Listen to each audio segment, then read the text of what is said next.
Assalamu alaikum everyone, welcome to my YouTube channel Learn with Motter. In today's video basically हम शुरू से शुरू करेंगे और आज का जो हमारा टॉपिक है जिसको हम फोकस आउट कर रहे हैं वो बेसिकली वो ये है कि नर्सिंग क्या है।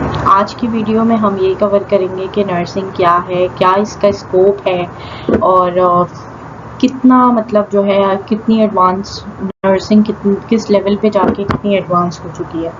ठीक है, तो चलिए देखते हैं। अच्छा, ये आप देख सकते हो, ये एक रेफरेंस है जो कि एक आर्टिकल से, क्योंकि कुछ डेफिनेशंस और कुछ चीज़ें जो है वो यूज़ की गई बेसिकली आर्टिकल से, तो उस आर्टिकल का ये रेफरेंस दिया हुआ है।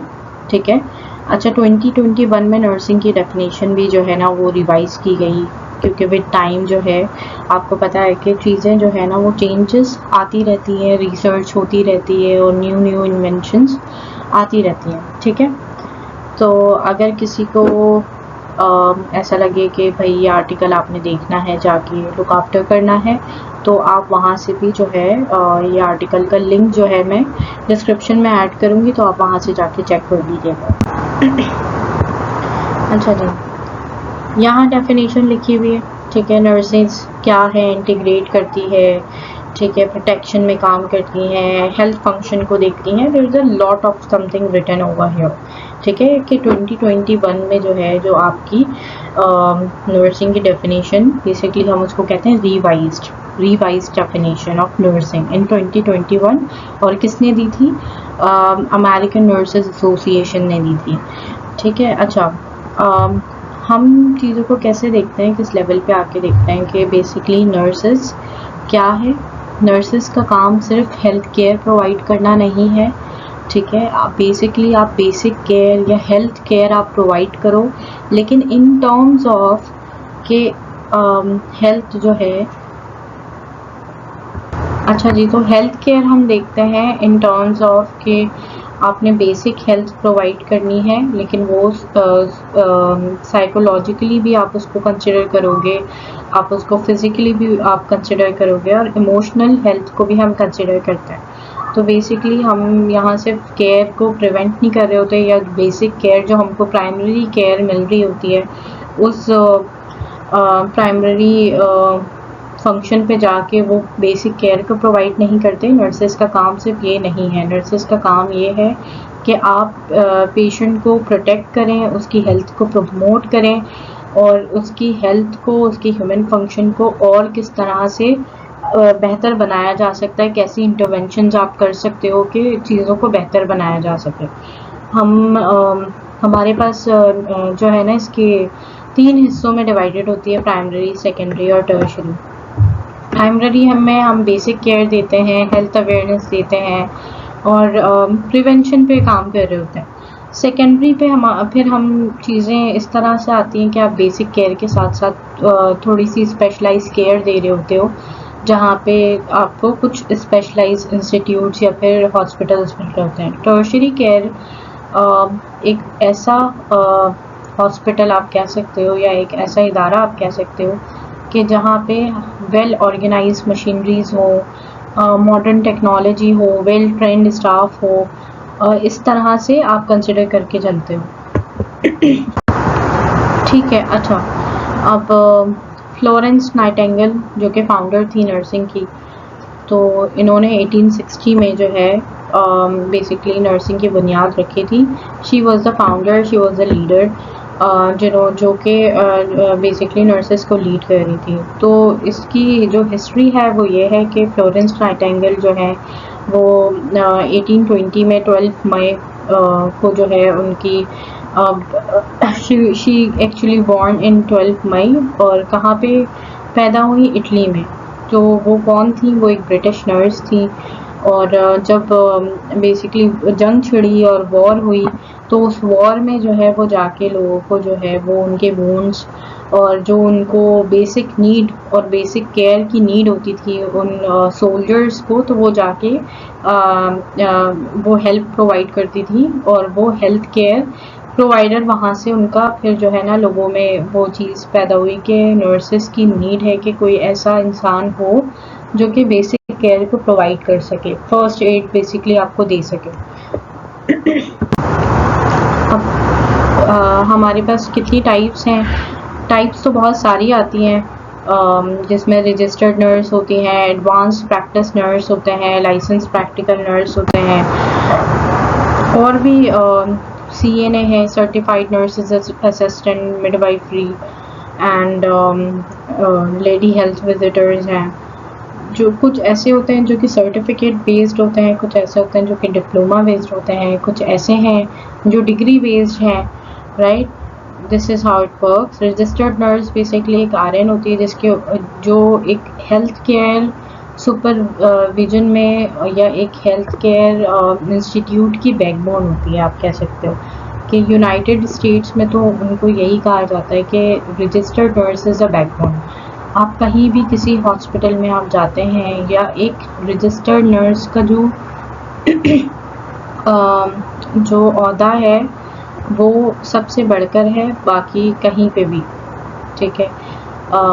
इसकी की रिस्पॉन्सिबिलिटीज़ हम देख लेते हैं क्या होती है कि बेसिकली फ़िज़िकल एग्ज़ामिनेशन करना, और फिज़िकल एग्ज़ामिनेशन में आपके पास हेड टू टो असेसमेंट आ सकती है, इंस्पेक्शन आ सकती है, कुछ भी आप जो है ना फिज़िकली पेशेंट को एग्ज़ामिन कर रहे हो, असेस कर रहे हो, वो चीज़ें हम फिर नेक्स्ट लेक्चर में कंटिन्यू करेंगे। और क्रिटिकल डिसीजंस लेना, पेशेंट की हेल्थ को कंसिडर करना और देखते हुए डिसीजंस लेना। समटाइम्स आपके पास पेशेंट जो है बहुत क्रिटिकल सिचुएशंस में होते हैं, DNR होते हैं, रिससिटेशंस की नीड होती है और हम ये डिसाइड नहीं कर पा रही होती, फैमिली को एक ऑप्शन देते हैं कि फैमिली ये डिसाइड करे कि पेशेंट को क्या करना है। कई दफ़ा ऐसा होता है कि पेशेंट जो है बिल्कुल ख़त्म हो चुका होता है, बट आप वो चीज़ें नहीं डिसाइड कर पा रहे होते, और वो पेशेंट्स को जो है ना वो मज़ीद वेंटिलेटर पे या वो कोई ना कोई उनकी क्रिटिकल सिचुएशंस होती हैं तो वो सपोर्ट पे चल रहा होता है पेशेंट। और तो इसमें फिर डॉक्टर्स, नर्सेस आप पेशेंट को जो गाइड कर सकते हैं या जो उनके पेशेंट के रिलेटेड अटेंडेंट होते हैं उनको जो गाइड कर सकते हैं वो कोई भी नहीं कर सकता। तो नर्स के तो बहुत सारे वेरियस रिस्पॉन्सिबिलिटीज़ होती हैं, ठीक है। और अगर तो वो रजिस्टर्ड नर्स है तो वो जो है वो एक काउंसलर भी है, वो एडवोकेट भी है, वो हेल्थ केयर प्रोवाइडर भी है। She has to do all of the roles with their responsibilities, right. यहाँ आप देख लो, सी हेल्थ प्रमोशन है, काउंसलिंग करना, पेशेंट को एजुकेट करना अच्छे से, ठीक है। और साथ में फिर जो है अपना बिहेवियर उनके साथ एक अच्छी कम्युनिकेशन स्किल मेंटेन करना, जो भी आपका पेशेंट है, पेशेंट के अटेंडेंट के साथ, ताकि जो पेशेंट सेटिस्फेक्शन बिल्ड हो, ताकि अच्छे आउटकम्स मिले। और मेडिकेशन जो है एडमिनिस्टर करना, जो भी उनको ऑर्डर है, पर्सनलाइज इंटरवेंशंस के साथ कोऑर्डिनेट करना, कोलैबोरेट करना with the health care professional. एक जो RN है, ठीक है, वो अपनी पूरी टीम को लेके चलता है और लीड कौन करता है? RN। अब टीम कौन सी हो सकती है? टीम के अंदर जो है वो एक नर्स एड भी हो सकता है, एक टेक्नीशियन भी हो सकता है, एक जो है वो CNA भी हो सकता है, एक मिडवाइफ भी हो सकती है, right. This is how the team make. और उस पूरी टीम के साथ जो है वो टीम को लीड कौन करता है? TL कौन होता है? टीम लीडर कौन होता है? वो रजिस्टर्ड नर्स होता है। उसी के पास ये अहदा होता है और उसके पास ये रिस्पॉन्सिबिलिटी होती है कि वो TL बन सकता है, otherwise there is no chance of getting a technician becoming a TL। Advance practice registered nurse जो है ये अभी बाहर तो मुल्कों में जो है ये चल रहा है, बट पाकिस्तान में ये अभी जो है ना वो इसका नोटिफिकेशन आया है, अभी अप्रूव हुआ है। लेकिन इसमें एडवांस प्रैक्टिस नर्स मतलब हम इसको इस तरह से कंसिडर करते हैं कि आप हॉस्पिटल में जैसे कंसल्टेंट होते हैं, ठीक है, तो आप अपना BSN कंप्लीट करके और उसके बाद आप जो है ना एज जो आपके पोस्ट ग्रेजुएट्स होते हैं PG, और वो रेजिडेंसी करते हैं हॉस्पिटल में हमारे पास, तो इसी तरह आपने भी जो है ना कंसल्टेंट के अंडर काम करके, उनकी सुपरविजन के अंदर रहते हुए आप रेजिडेंसी ही कर रहे होते हो एक तरह की, और आप जब ये आपका कंप्लीट हो जाता है तो उसके बाद आप पेशेंट को मेडिसिन सिर्फ एडमिनिस्टर करने के बजाय आप पेशेंट को मेडिसिन प्रेस्क्राइब भी कर सकते हैं। आप जो है वो पेशेंट को डिफरेंट रोल्स हैं, आप जो है like you can work like a consultant, ठीक है। तो ये बेसिकली एडवांस प्रैक्टिस है नर्सेस की, और ये आप जब BSN करेंगे अपना जेनरिक हो या पोस्ट RN आप करके, उसके बाद जो है आप अपना मास्टर्स करेंगे, और नर्सिंग में मास्टर्स के बाद फिर आप ये एडवांस प्रैक्टिस रजिस्टर्ड नर्स आप कर सकते हैं, APRN बोलते हैं इसको, ठीक है। सिर्फ इसका काम ये नहीं है कि आप जो है ना प्रिवेंशन पे काम करें, बट आप medication you can prescribe, a nurse practitioner can prescribe medicine, और ट्रीटमेंट डायग्नोज कर सकती है, माइनर या मेजर इलनेस पे काम कर सकती है पेशेंट के, उनकी इंजरीज को देख सकती है, और क्रिटिकल डिसीजंस कैसे लेने हैं उसकी अकाउंटेबिलिटी होती है उस नर्स के पास, राइट। फिर हमने ये कहा कि सर्टिफाइड नर्स मिडवाइफ्स हैं, ठीक है, जो कि बेसिकली गायनी एंड ऑब्स्टेट्रिक्स जो केयर होता है उसमें फोकस उनका ज़्यादा होता है। बेसिकली मिडवाइफ जो शोबा है, क्लिनिकल नर्स स्पेशलिस्ट होते हैं जो जिनकी एक स्पेसिफिक जो है आप ये कह लो कि स्पेसिफिक फील्ड में जो है ना उनकी स्पेशलिटी होती है, और उससे रिलेटेड वो काम कर रहे होते हैं। सर्टिफाइड रजिस्टर्ड नर्स एनेस्थेटिक, और देयर आर टेक्नीशियंस में भी अदर टाइप्स हैं, पीडियाट्रिक्स है, OT है, राइट। इस तरह से ये चीज़ें चल रही हैं, ठीक है। लाइसेंस प्रैक्टिकल नर्स क्या है, also known as licence vocational nurse, और ये इनका काम क्या होता है कि बेसिकली हेल्थ केयर टीम के अंडर ये काम करते हैं। जैसे अभी हमने लास्ट पिछले जो स्लाइड्स में बात की कि बेसिकली जो एक RN है वो TL है, टीम लीडर है, वो अपनी टीम को लीड करता है, और टीम के अंदर लाइसेंस प्रैक्टिकल नर्स आ सकते हैं, उन टीम के अंदर मिडवाइफ्स आ सकते हैं, उन टीम के अंदर सर्टिफाइड नर्स असिस्टेंट्स आ सकते हैं, उन टीम के अंदर LHP, उन टीम के अंदर और भी मतलब different technicians RN basically lead करता है।